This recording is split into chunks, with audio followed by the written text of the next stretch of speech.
In the ancient world, the most dangerous position on any battlefield was not the front line, it was the ladder. The soldier who climbed first had no shield above him, no formation around him, and no chance of retreat. He was completely exposed to everything the defenders could throw: arrows, stones, boiling water, spears. The man below him could not protect him. The man above him was trying to kill him. And yet armies across centuries could not find enough men willing to fight each other for the privilege of being there, not ordered up the ladder, competing for it. That is the question this video is about. Not whether these men were brave, that much is obvious, but what kind of world produces a man who looks at that ladder and thinks, that spot is mine?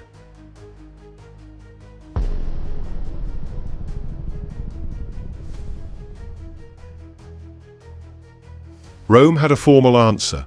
They called it the Corona Muralis, the mural crown. A golden crown shaped like a city wall with battlements worked into it, distinct from the oak leaf Corona Civica, which rewarded saving a life or any of Rome's other military decorations. The mural crown had one meaning only. You were first over the wall. It was given to the first soldier to reach the top of an enemy wall. It was one of the rarest honors in the Roman military world, and Roman soldiers wanted it badly enough to do something remarkable. They nearly killed each other over it.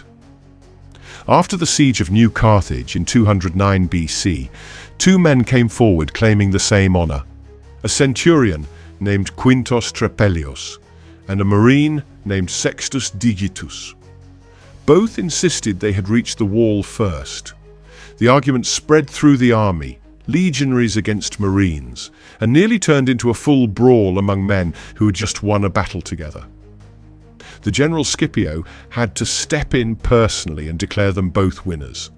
That tells you everything about how much this mattered, and the reason is not complicated. In Rome, military honor was not just a personal achievement, it was currency. It bought social standing, it opened political doors, it lifted an entire family's name for generations. A man who earned the mural crown did not just win a decoration, he won a future.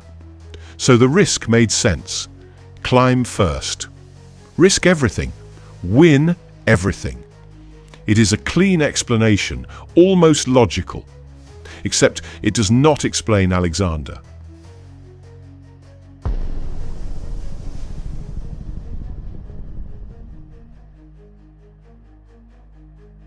326 BC. Alexander the Great is in what is now Pakistan, besieging a walled garrison of Malli warriors who have decided to resist him. At this point in his life, Alexander has already conquered most of the known world. He has crossed deserts and mountain ranges that broke other armies. He has defeated the Persian Empire. There is no crown left for him to win, no political future to build, no family name that needs elevating. And yet when the siege assault moves too slowly, Alexander picks up a ladder, places it against the wall and climbs it himself. He reaches the top. A handful of men scramble up behind him. Soldiers named Pusestas, Leonatus, and Debreus. And then Alexander does something that stops his own army cold. He jumps down inside the walls. Seeing their king vanish over the wall, the army panics. They rush the ladders all at once. Too many men, too much weight. A sickening crack echoes through the chaos. The ladders shatter. Alexander is completely cut off, trapped inside an enemy city. An arrow punches deep into his chest, puncturing his lung. He collapses. By the time his men smash through the gates, they find their king bleeding out amid a mountain of corpses. Now, try applying the Roman logic here. It fails completely. Alexander had no social ladder to climb. He was already at the top of the world.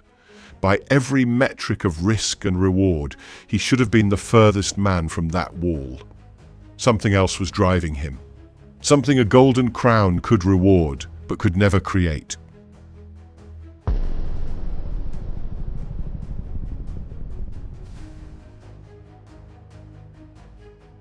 The ancient Greeks had a word for it, Thymos.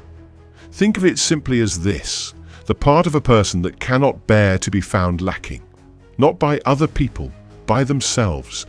It is not ambition. Ambition calculates and waits for the right moment. It is not courage in the way we usually mean it. The ability to push through fear. Thymos does not push through anything. It simply cannot step back from the hardest thing in the room.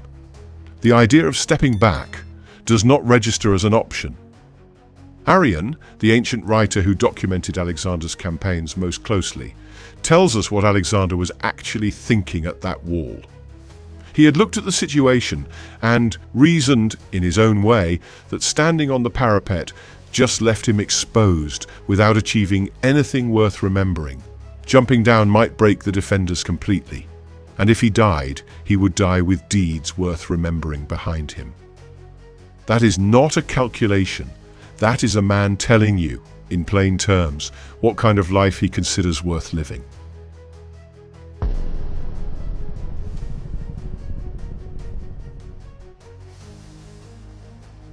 Here is what is easy to miss in all of this. Rome did not just reward this quality in men, it trained men to admire it from childhood. The way a Roman boy grew up, what his family expected, what his culture celebrated, what it meant to carry a Roman name. All of it was built to produce a specific kind of person. One who did not stop to calculate at the base of a wall. One for whom the only real question was whether he would get there before the man beside him. Alexander's world worked the same way, but went even deeper. He was raised on Homer. He kept a copy of the Iliad with him on every campaign. He modeled himself on Achilles, a warrior who chose a short, glorious life over a long, forgotten one. That was not a story Alexander liked.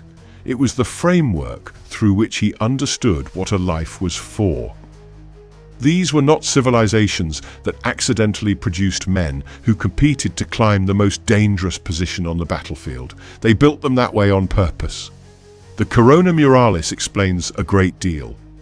It explains why Roman soldiers charged through falling men and flying arrows for the chance to reach a wall first. The reward was real, and the logic was sound. It does not explain Alexander. And that gap between the man who climbs because the world rewards it and the man who climbs because he genuinely cannot conceive of doing otherwise is not a small difference. It is the entire distance between a society that incentivizes courage and a civilization that produces it before anyone even thinks to offer a reward. Rome gave men a reason to go first. The world that made Alexander raised men who could not bear to remain below. Thank you for watching. If you enjoyed this video, please like, subscribe, and click the bell icon for updates.